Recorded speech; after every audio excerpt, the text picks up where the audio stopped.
Jimin রাস্তা দিয়ে কলেজে যাচ্ছিল, তখন জংকুকের সাথে তাদের দেখা হয়। মেয়েটা তো খুব সুন্দর। এই যে সুন্দরী, আই লাভ ইউ। কি আপনি? আজব তো, রাস্তা দিয়ে যাওয়া আসাও আজকাল মুশকিল হয়ে গেছে। সরেন তো। আজকে যেতে দিলাম, কিন্তু একদিন তোমাকে নিজের করে শ্বশুরবাড়ি নিয়ে যাব, মনে রেখো। তেয়ং আর জিমিন কলেজে চলে যায়।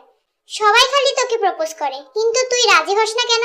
জংকুক ছেলেটা দেখতে তো খুব সুন্দর ছিল, তুই রাজি হলেই পারতি। আমার রিলেশন করার কোনো ইচ্ছে নেই, আর এসব করা ভালো না। আমি এখন আপাতত পড়ায় মনোযোগ দিতে চাই। হাই তেয়ং, একটা কথা বলতে চাই তোমাকে। হ্যাঁ বলো। আই আই আরে বলে ফেলো, এমনিতেও সে তোমাকে রিজেক্ট করে দিবে। তুমি কিভাবে জানো সে রিজেক্ট করে দিবে? কারণ সে আমাকে পছন্দ করে। এই নে, আরেকটা মাজনু এসে গেছে। হ্যাঁ, তুই কোথাকার সালমান খান যে তোকে পছন্দ করবে? কি বললি তুই? এই বলে দুজন মারামারি শুরু করে দেয়। আরে এখানে তো লাইভ সিনেমা চলতেছে, একটু পপকর্ন থাকলে ভালো ছিল। তোমরা থামো প্লিজ, আমি কাউকেই পছন্দ করি না। কি? তুমি আমাকে রিজেক্ট করলে? কাইকে? কলেজের প্রতিটা মেয়ের ক্রাশ আমি, আর তুমি আমাকে রিজেক্ট করেছো। তেয়ংও কলেজের প্রতিটা ছেলের ক্রাশ, আর সাথে তোমারও। হ্যাঁ, এই মেয়ের ছাড়া কত সুন্দরী মেয়েকে পাবো।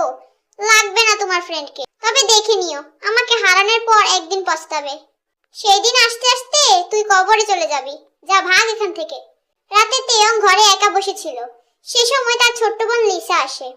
তেয়ং দেখ, একটা ছেলে এসে বারান্দা দিয়ে তোকে ডাকছে। কে এসেছে? চিনি না, তবে তার নাম বলছে জংকুক। আরে এই ছেলে বাড়ি পর্যন্ত চলে এসেছে। ও সুন্দরী, সুন্দরী, কি হয়েছে? এত রাতে এখানে কেন এসেছেন? আর কেউ যদি দেখে ফেলে মান সম্মান সব যাবে। আমি আমার হবু বউয়ের সাথে দেখা করতে এসেছি। লোকে কি বলবে? কে আপনার বউ? তুমি জেগে জেগে স্বপ্ন দেখছেন নাকি? হ্যাঁ, কিন্তু ওই স্বপ্নটা আমি বাস্তব করব। যদি থাকো রাজি, এখনই ডাকবো কাজী। আপনার স্বপ্ন এখনই ভাঙছি। মা, মা, কি হয়েছে? এই ছেলেটা কে? মা দেখো, আজকাল যে একটা চোরের কথা অনেক শোনা যাচ্ছে, এটাই সেই সুপারি চোর। তোমার সুপারি চুরি করতে এসেছে। কি? তুই আমার সুপারি চুরি করতে আসছিস? দাঁড়া, এখনই মজা দেখাচ্ছি। আরে আন্টি, আমি সুপারি চোর না, আপনার মেয়ের জামাই। মা আসতেছে, তাড়াতাড়ি পালান, না হলে জুতার বাড়ি খাবেন।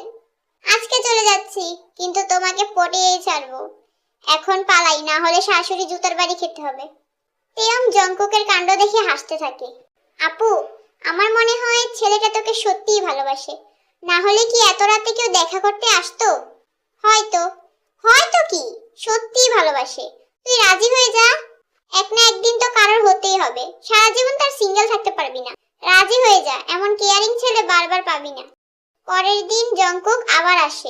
এই আপনার লজ্জা শরম নেই? আপনাকে রিজেক্ট করার পরেও আবার আসছেন। আমি আমার হবু স্ত্রীর সাথে দেখা করতে আসছি। তুমি কে বাধা দেওয়ার? আমি তার বেস্ট ফ্রেন্ড। বেস্ট ফ্রেন্ড হলে বেস্ট ফ্রেন্ড হয়েই থাকো, আমাদের মাঝে কাটা হতে যাচ্ছ কেন? খবরদার, জিমিনকে কিছু বলবেন না। যেমন আপনার ইচ্ছে বউ। আমি রাজি। কিসের জন্য? মানে আপনি যে প্রপোজ করেছিলেন, আমি রাজি। সত্যি? বলেছিলাম না তোমাকে পটিয়ে ছাড়বো। সিরিয়াসলি? তুই সত্যি চোপাবাজ ছেলেকে পছন্দ করছিস? এই যে শালিকা, সম্মান দিয়ে কথা বলো, তোমার দুলাভাই লাগি। এখনো দুলাভাই হন নাই, মুখটা একটু বন্ধ রাখেন। আমি সত্যি জংকুককে পছন্দ করে ফেলেছি। আজ পর্যন্ত যত ছেলেকে রিজেক্ট করেছি, তারা কেউ আমাকে পাওয়ার জন্য এমন করে, কিন্তু জংকুক তাদের থেকে আলাদা। যাক, আমার মূল্যটা বুঝতে পারলে। ঠিক আছে, যেমন তোর ইচ্ছে। দেখ তো ছেলেটা কেমন। এই আঙ্কেলটা কে মা? আরে সে আঙ্কেল হতে যাবে কেন? তোর বিয়ে ঠিক হয়েছে তার সাথে। কি বলছো তুমি? আমি বুড়া বেটাকে বিয়ে করব না। কথা কম বল, একেই বিয়ে করতে হবে। তার গাড়ি বাড়ি সব আছে, আর তাছাড়া ছেলেটা সরকারি চাকরি করে। তোকে রাজরানী করে রাখবে। রাখো তোমার সরকারি চাকরি। সরকারি চাকরি দিয়ে কি আমি ধুয়ে ধুয়ে পানি খাবো? এসব কথা বাদ দে, কালকে তোর বিয়ে, তাই ভালো মতো প্রস্তুতি নে। তেয়ং আর উপায় না পেয়ে সোজা জংকুককে ফোন দেয়। হ্যালো বাবু। আরে রাখো তোমার বাবু। এখন যদি কিছু না করো, তাহলে কিছুদিন পর আমার বাবু দেখতে পাবে। আরে কিছু না করলে বাবু হবে কিভাবে? ফ্ল্যাট পরে করো। আমি সেই বাবুর কথা বলছি না, আমার বুড়া বাবুর কথা বলছি। মা আমার বিয়ে ঠিক করে ফেলেছে। কি? কালকে আমার বিয়ে। এখন কি করব? যা করার আমার সাথে করবা, ওই বুড়া বেড়ার সাথে কিছু করতে হবে না। লুচ্চামি পরে করো, এখন একটা উপায় বের করো। উপায় বের হয়ে গেছে, তুমি কালকে রেডি থেকো, শ্বশুর বাড়ি নিয়ে যাব। পরদিন তেয়ং এর বিয়ের সময় জঙ্কুক এসে হাজির হয়। শাশুড়ি আম্মা, আশেপাশে এত ছেলে থাকতে আপনার চোখে এই বুড়ো ছেলেটা পড়লো। জঙ্কুক তেয়ংকে কোলে করে তুলে নিয়ে বাইকে বসায় এবং সোজা কাজীর কাছে নিয়ে যায়। সেখানে তারা দুজন বিয়ে করে ফেলে। বিয়ে করে তারা জঙ্কুকের বাসায় যায়। মা দেখো, তোমার জন্য বউ নিয়ে এসেছি। কি? তুই কবে বিয়ে করলি? আজকেই করলাম। নতুন বউয়ের সাথে কথা বলবে না? এই বিয়ে আমি মানি না। ওই সময় ইয়ঞ্জুন, জিমিন আর বাকি সবাই জঙ্কুকের বাড়ি চলে আসে। এই মেয়ে, বাসায় চল, বিয়ের সময় চলে যাচ্ছে। শাশুড়ি মা, আমাদের বিয়ে হয়ে গেছে। কার সাথে হলো? আমার সাথে। তুই আর মানুষ খুঁজে পেলি না, শেষমেশ একটা সুপারি চোরকে বিয়ে করলি। মা, ও সুপারি চোর না, আমার হাজবেন্ড। সরকারি চাকরিওয়ালা ছেলেটা হাতছাড়া হয়ে গেল। রাখেন আপনার সরকারি চাকরিওয়ালা জামাই। আমার ছেলে সরকারি চাকরিওয়ালা ছেলেদের থেকেও বেশি ইনকাম করে। আপনার মেয়ে এখানে রাজরানীর মতো থাকতে পারবে। তাই নাকি?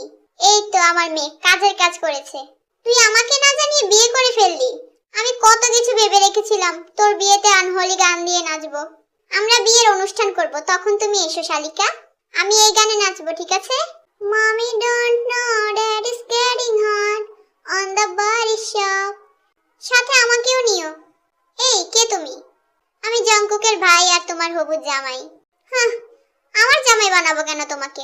I love you. দিল তো পাগল। পাগলামির চিকিৎসা করাও, পাবনায় যাও। আমি তোমার প্রেমের পাগল, তাই তো করি পাগলামি। তোমার ভাই তো তোমার চেয়েও ভালো ফ্ল্যাট জানে। বড় ভাই তো জানবেই। রেডি থেকো। কিসের জন্য রেডি হব? আজ রাতে খাট ভাঙার জন্য। তুমি আর জীবনেও ভালো হবে না।